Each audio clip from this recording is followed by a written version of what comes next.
Dans cette vidéo, nous allons faire la correction de 7 exercices sur la notion de fonction en algorithmique. Dans l'exercice 1, on considère la fonction suivante écrite dans le langage Python. Alors, on a le mot-clé def pour dire qu'on définit une fonction. Def de f de x, return 3 fois x moins 1. Donc, on prend un nombre x au départ et on renvoie 3 fois x moins 1. Première question, que renvoie f de 1 et f de 2? Alors, pour trouver la réponse, il suffit simplement de remplacer x par 1. 3 fois 1 moins 1, ça donne 2. Donc f de 1 va renvoyer 2. Pour f de 2, c'est la même chose. 3 fois 2 moins 1, ça vaut 5. Donc lorsqu'on va appeler f de 2, la valeur renvoyée sera la valeur 5. La deuxième question, c'est que permet de faire cette fonction? Eh bien tout simplement, cette fonction permet de calculer les images par la fonction affine qui a x associe 3x moins 1. Dans l'exercice 2, on nous dit en prévision des soldes, un commerçant s'apprête à modifier ses étiquettes et pour cela, il compte utiliser le programme suivant. Alors on vous donne un programme écrit en Python.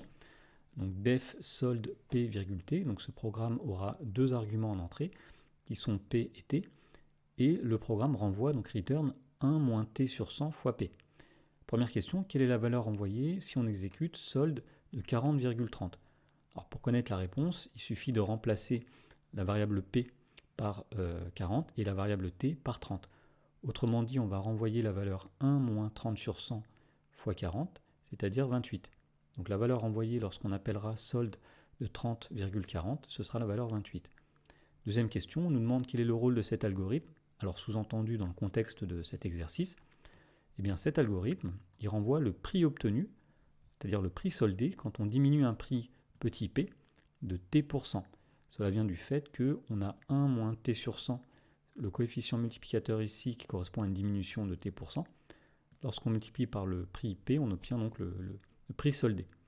Et la dernière question, c'est que doit saisir le commerçant pour connaître le nouveau prix d'un article qui vaut 55 € et qui est soldé à moins 60%. Eh bien, il faut simplement que la variable p soit égale à 55 et que la variable t soit égale à 60.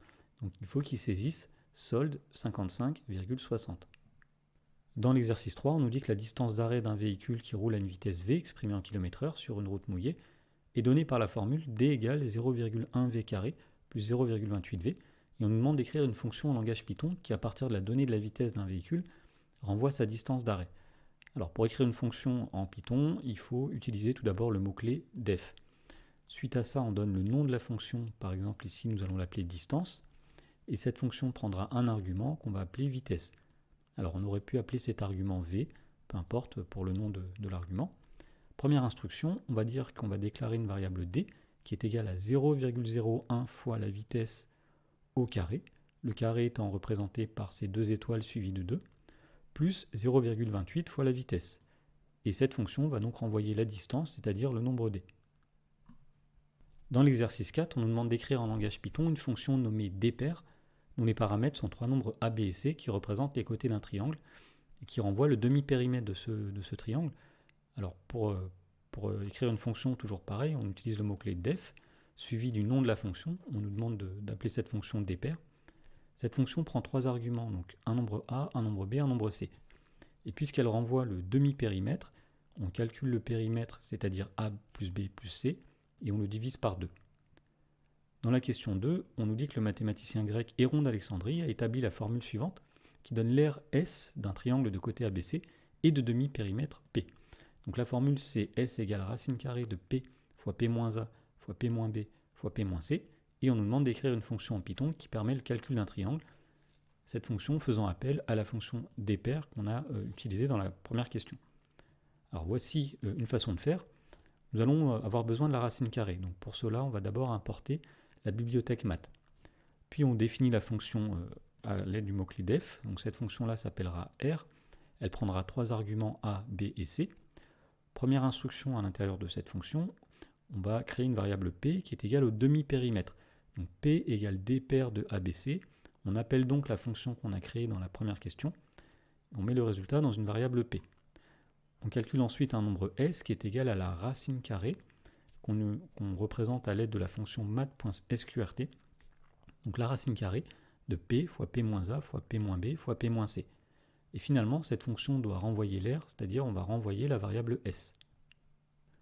Dans l'exercice 5, on nous dit qu'on rappelle qu'en langage Python, le connecteur logique et s'écrit AND, et que le connecteur logique OU s'écrit OR. Première question, on demande de compléter le programme suivant afin que la fonction test qui est définie renvoie un booléen de valeur true, donc vrai, lorsque x est dans l'intervalle 2, 7, 2 étant exclu et 7 étant exclu. Alors pour compléter cette fonction qui s'appelle le test, on a directement une ligne qui est return x plus grand que quelque chose and x plus petit que quelque chose. Alors voici la fonction complétée. Puisque x doit appartenir à l'intervalle 2, 7, 2 étant exclu et 7 étant exclu, on va écrire return x plus grand que 2 and x inférieur à 7. Alors ce qu'il faut comprendre, c'est que cette expression ici, x plus grand que 2 and x plus grand que 7, elle est évaluée comme un booléen, c'est-à-dire elle vaut soit true, soit false. Donc on va bien renvoyer à la fin une valeur booléenne. Deuxième question, en utilisant les connecteurs logiques AND et OR, on demande d'écrire le programme d'une fonction qui s'appelle test2, qui prendra toujours pour argument un nombre x, et qui va renvoyer un booléen de valeur true si le nombre x appartient à la réunion des intervalles. Alors, l'intervalle 1, 9, 1 inclus et 9 inclus, et l'intervalle 14, 20, 14 inclus, 20 exclus. Pour écrire cette fonction, tout d'abord on commence par le mot-clé def, le nom de la fonction test2, l'argument pris par cette fonction au départ, donc x, et on va renvoyer donc, un test. Premièrement, il faut que x soit dans l'intervalle 1, 9, donc on va dire x plus grand que 1 et x inférieur ou égal à 9. Il faut ou bien que x soit dans l'intervalle 14, 20, donc soit x est supérieur ou égal à 14 et x est inférieur strictement à 20. Et puisque l'une ou l'autre des conditions doivent être vérifiées, eh bien on met le mot-clé OR entre les deux, de façon à ce qu'à la fin, on ait la valeur true, lorsque x est bien dans la réunion des intervalles. Dans l'exercice 6, on nous dit qu'un magasin de location de scooter affiche les tarifs ci-dessous. Donc moins de 8 heures, c'est 2 € de l'heure et 1 € de frais de dossier. Et à partir de 8 heures de location, c'est 1,50 € l'heure et 5 € de frais de dossier. Première question, on nous demande de calculer le prix à payer, tout d'abord pour 5 heures de location, puis pour 20 heures de location. Alors, pas de difficulté ici. Pour 5 heures de location, puisque c'est 2 € de l'heure, 2 x 5, 10, plus 1 € de frais de dossier, donc on paiera 11 € pour 5 heures de location. Deuxième cas, si on fait 20 heures de location, 1,50 € de l'heure x 20, plus 5, on obtient donc 35. Dans ce cas-là, on paiera 35 € pour 20 heures de location. Dans la question 2, on note grand P la fonction qui, au nombre x d'heures de location, associe le prix à payer en euros. On demande de compléter les phrases suivantes. Donc si x est compris entre 0 et 8, eh bien ça veut dire qu'on est dans le cas où on paye 2 € de l'heure et 1 € de frais de dossier. Donc nous voyons qu'ici, P de x, le prix, sera 2 fois le nombre d'heures de location plus 1, 2x plus 1. Deuxième cas, si x est plus grand que 8, c'est-à-dire qu'on est dans le cas où l'heure est à 1,50 € et les frais de dossier sont de 5 €, eh bien P de x, le prix, ce sera 1,5 fois x plus 5. Troisième question, on donne un programme écrit en langage Python, dont la fonction s'appelle prix. On demande que cette fonction renvoie le prix à payer pour x heures de location. Donc on demande de compléter ce programme. Alors pour compléter ce programme, on va écrire la chose suivante. Tout d'abord, si x est plus petit que 8, eh bien on va dire que le prix à payer c'est 2 fois x plus 1, comme on vient de le voir dans la question d'avant. Sinon, c'est-à-dire si x est supérieur ou égal à 8, le prix c'est 1,5x plus 5, donc p égale 1,5x plus 5. Et on renvoie à la fin la variable p qui va contenir le prix. Alors ensuite, on nous dit dans cette question, on suppose qu'il n'est possible de louer un scooter qu'un nombre entier d'heures, et on nous donne un tableau qu'il faudra compléter. Donc dans la question 4a, on nous demande de recopier et de compléter le tableau ci-dessous. Alors le tableau est le suivant, donc il suffit d'utiliser la formule ou bien d'utiliser la fonction qu'on vient de définir en Python pour avoir les valeurs. Par exemple, pour 6 heures de location, on va payer 13 €, 7 heures 15 €, 8 heures 17 €, alors 9 c'est 18,5, 10 20, 15 27,5, 16 29, 17 30,5, 18 32. Et dans la question B, on nous dit qu'Étienne souhaite louer un scooter le plus longtemps possible, mais il ne dispose que de B euros. Et pour chaque valeur de B ci-dessous, c'est-à-dire B égale 15 ou B égale 20, on nous demande d'indiquer le nombre d'heures maximales de location possible. Alors premier cas, si B égale 15, d'après le tableau, on voit que effectivement le nombre maximal d'heures de location pour 15 €, c'est 7 heures. À partir de 7 heures, on voit que le prix augmente et est supérieur à 15 €. Pour B égale 28, donc s'il possède uniquement 28 €, on voit en regardant le tableau toujours que le nombre maximal d'heures de location qu'il peut effectuer, eh bien c'est 27,5. Au-delà, le prix dépasse 28 € et donc il ne pourra pas s'offrir cette location. Dans la question C, enfin, on nous dit, en utilisant la fonction prix de la question 3, de compléter le programme ci-compte afin que la fonction scooter qui est définie en dessous renvoie le nombre maximal d'heures de location pour un budget de B euros. Alors la fonction complétée est la suivante. Au départ, donc x égale 0, x va représenter le nombre d'heures, et on va dire tant que le prix pour x heures est inférieur à la variable b qui représente le budget, eh bien on va augmenter le nombre x de 1. On va regarder pour une heure de plus si on peut toujours se l'offrir.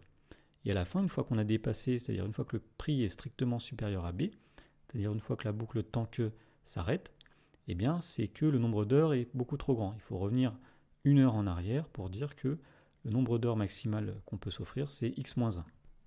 Alors pour finir, dans l'exercice 7, on nous demande d'écrire une fonction en Python qui permet de dire si 4 points forment un parallélogramme. Donc cette fonction aura pour argument xa, ya, xb, yb, etc., donc les coordonnées de a, b, c, d, et elle renverra la valeur true si ABCD est un parallélogramme, et la valeur false sinon. Alors, une condition pour savoir si ABCD est un parallélogramme, c'est d'utiliser les vecteurs. Il faut donc que le vecteur AB soit égal au vecteur DC. C'est-à-dire qu'il faut que xb moins xa, yb moins ya soit le vecteur xc moins xd, yc moins yd. Eh bien, on va tester tout ça dans une fonction. On va écrire def parallélogramme, donc on va définir une fonction qui s'appelle parallélogramme, qui prend en argument les coordonnées de A, B, C, D, ce qui fait donc 8 arguments. Et on va dire que si xb moins xa est égal, alors le double égal ici pour tester une égalité, à yc moins yd, et yb moins ya est égal à yc moins yd. Ça signifie que les vecteurs AB et DC sont des vecteurs égaux. Donc si cette condition est vérifiée, on renvoie true. Sinon, si les vecteurs ne sont pas égaux, eh bien ça n'est pas un parallélogramme, et on renvoie la valeur false.